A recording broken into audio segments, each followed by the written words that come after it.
Você vai fazer o Enem, mas nunca fez uma redação na vida? Se essa é sua primeira redação, ou da vida, ou do ano, e você tá meio perdido sem saber como começar, esse vídeo é pra você. Antes de qualquer coisa, eu quero te dizer que é super normal travar quando a gente vai fazer uma coisa pela primeira vez. E com redação não é diferente. Isso acontece muito porque a gente não sabe o que fazer. Então esse vídeo vai ser um guia, vou te mostrar o que fazer para que a tua primeira redação seja muito fluida e provavelmente você já tire uma nota de 900 pra cima nela. É, meu filho, a mágica da fada é assim mesmo. Eu sou a Luma, sou formada em letras, doutoranda em linguística, criadora do método LP e mais conhecida como a fada da redação. No último Enem, inúmeras pessoas tiraram de 900 pra cima no seu primeiro Enem da vida, super iniciantes em redação, usando as técnicas que eu vou te ensinar aqui. A primeira coisa que você precisa saber para começar bem, para fazer já da sua primeira redação uma boa redação, para que ela seja fluida, para que você não trave no primeiro parágrafo e acabe desistindo e procrastinando,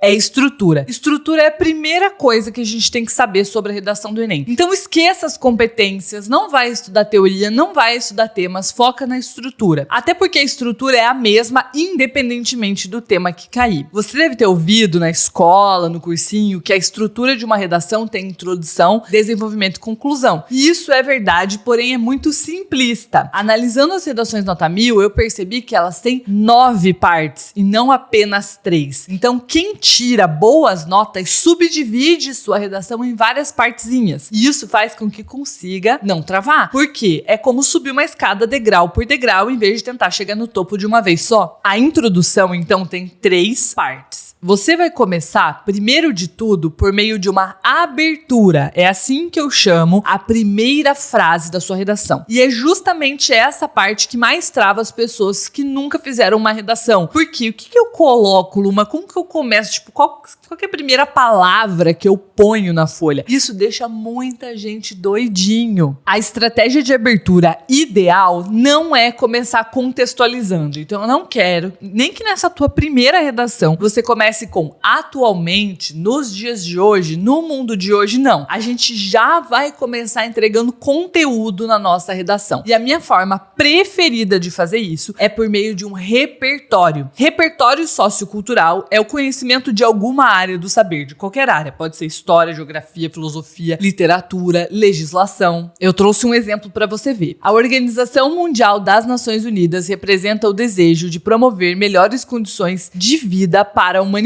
Então, eu tô começando citando uma instituição, que é a ONU. Essa é uma redação de um dos meus alunos na minha plataforma. Perceba que nesse primeiro momento você capta a atenção do leitor, porque ele vai se perguntar assim, ué, mas o que isso tem a ver com o tema? Onde que essa pessoa tá querendo chegar? Entende? Você gera curiosidade. Mas é essencial que depois disso, na segunda parte da sua redação, que é o que eu chamo de problematização, você explique o que isso tem a ver com o tema. Então perceba como fazer isso. Porém, esse anseio ainda não se concretizou em relação à necessidade de atuar sobre a recorrência da fome no Brasil. Olha o tema. Visto que há uma invisibilização social e política acerca desse fato. Então é importante que nessa parte eu demonstre que a minha abertura ela faz sentido, que eu não só coloquei qualquer coisa para encher linha, e que ela tem a ver com o tema, e que o tema é um problema. Quando eu leio isso, para mim fica muito claro que o tema é um problema, e no Enem o tema sempre vai ser um problema, e é o nosso papel deixar isso claro na redação logo no primeiro parágrafo. Qual é o tema? E ele é um problema, tá? Beleza, terminamos as primeiras,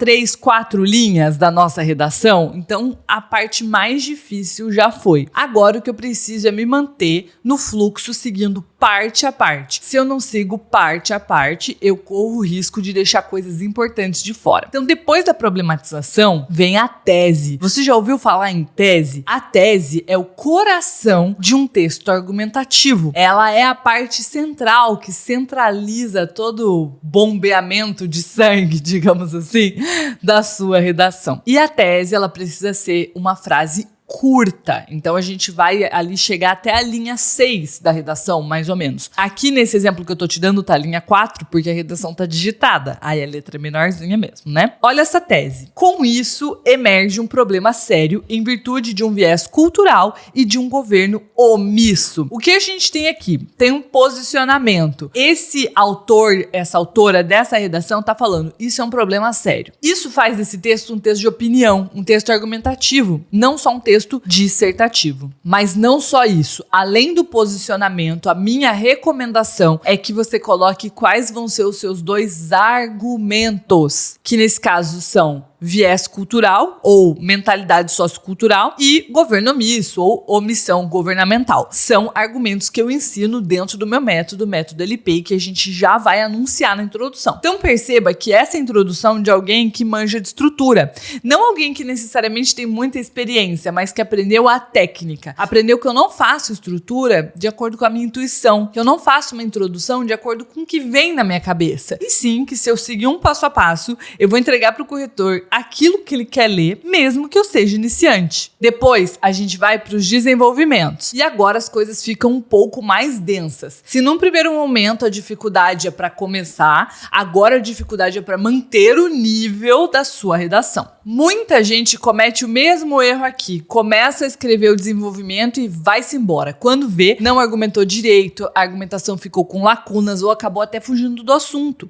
Porque começou a argumentar, pegou um gancho, foi. Uma outra coisa muito comum no desenvolvimento é fazer períodos muito longos. A pessoa começa a escrever, não põe ponto final, não organiza a estrutura e quando vê, terminou o parágrafo com um período apenas. Isso é um problema. Então repare a estrutura que a gente vai seguir. Primeiro de tudo, a gente vai colocar um tópico frasal. Tópico frasal é uma frase que resume o tópico do parágrafo. Então, sobre o que vai ser aquele parágrafo. Se o meu primeiro argumento lá na tese é viés cultural, agora eu tenho que falar sobre viés cultural. Vamos ver como é que esse meu aluno fez. Dessa forma, em primeira análise, deve-se considerar a influência sociocultural como o principal fator para a problemática. Pronto. Temos um tópico frasal, meu leitor já sabe, então que eu vou falar sobre isso agora. Logo em seguida, a próxima parte é o embasamento do argumento. O ideal é que eu não traga o argumento só com os meus pensamentos, e sim com pensamentos de outras pessoas ou documentos para embasar, para dar força para minha argumentação. E no método LP a gente gosta de fazer isso nesse momento, não depois, tá? Então perceba como é feito aqui. Na obra Ensaio sobre a Cegueira, de José Saramago, há uma reflexão sobre situações que, apesar de prejudiciais, são invisibilizadas pela carga cultural que trazem. Então aqui, esse autor se valeu de José Saramago para falar sobre viés cultural. Perceba que o repertório não tem a ver com o tema, e sim com o argumento. Isso faz com que eu possa usar esse mesmo repertório em inúmeros temas, desde que com o mesmo argumento. Agora, por último, no desenvolvimento, vem a parte mais importante de todas, que é a argumentação. É hora de eu explicar para o meu leitor o que tem a ver o viés cultural com a fome. Tipo assim, não entendi por que as pessoas passam fome por conta de uma questão sociocultural, não é uma questão só de não ter alimento? Vamos ver a argumentação, vamos ver se ela convence. Consoante a isso, a escassez de discussões quanto à fome no país faz com que as pessoas normalizem a persistência de um cenário tão contundente para os indivíduos que sofrem com a insegurança alimentar. Assim, é preciso reconhecer esse véu cultural, achei chique, para que a situação seja superada. O que a gente tem aqui, então, é uma argumentação que vai explicar o porquê. Veja só, consoante a isso, a escassez de discussões quanto à fome no país faz com que... Tá vendo que ela tá me explicando? E isso tem a ver com o fato de, no Enem, a argumentação mais valorizada ser a explicação, ou o desdobramento, ou o raciocínio lógico. São 3 palavras para dizer a mesma coisa. Ou seja, você não precisa provar. Em nenhum momento nesse parágrafo dessa argumentação digna de nota máxima, a gente tem um dado que prova que a falta de discussão gera fome. Não é sobre isso, e sim sobre o raciocínio lógico por trás. Porque a gente trata a fome como um problema que não existe mais